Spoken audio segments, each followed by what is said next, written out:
Hi, இன்றைக்கான Bhagyalakshmi review பார்க்கலாம். ஜெனியும் பாக்கியாவும் walking வராங்க. அப்போ ஈஸ்வரியும் கோபியும் வராங்க.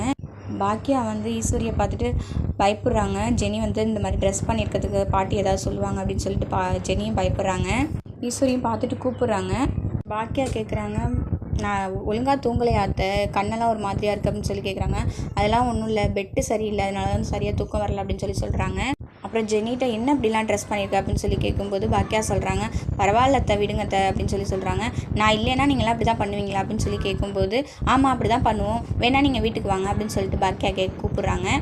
அப்புறம் இல்லை நான்லாம் வரமாட்டேன், கோபி வருத்தப்படுவோம் அப்படின்னு சொல்லிட்டு நீ உன் வேலையை போய் பாரு அப்படின்னு சொல்லிடுறாங்க. அப்புறம் வீட்டுக்கு போகிறாங்க.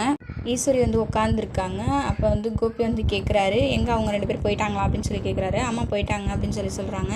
பாக்கியா கரெக்டாக என் மூஞ்சை பார்த்தே கண்டுபிடிச்சிட்டா, நீ தான் கண்டுபிடிக்க மாட்டேற அப்படின்னு சொல்கிறாங்க. இல்லைம்மா, நான் கேட்கலாம் தான் பார்த்தேன், நீங்கள் தான் வருத்தப்படுவீங்கன்னு பேசாமல் விட்டுட்டேன், என்னாச்சுமா சொல்லுங்கள் அப்படின்னு கேட்கும்போது, மையோட பேசிகிட்டு இருந்தப்போ மையோட பாட்டி திட்டினாங்க, அதை பற்றி சொல்கிறாங்க.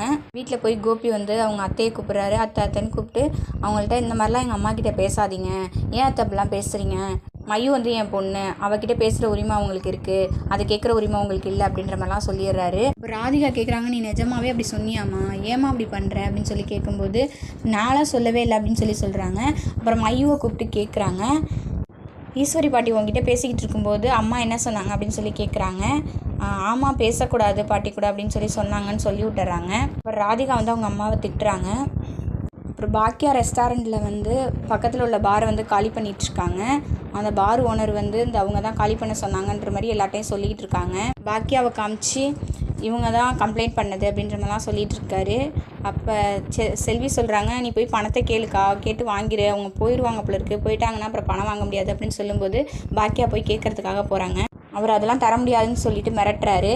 அப்போ பழனிசாமி வந்துடுறாரு. பழனிசாமி வந்தோடனே பாக்கியா உள்ளே போக சொல்லிவிட்டு பழனிசாமி பேசுகிறாரு அந்த பார் ஓனர்கிட்ட. பேசி எப்படியோ பணம் கொடுக்க வச்சிடுறாரு. இதோட இந்த ப்ரோமோ முடியுது. Thank you for watch.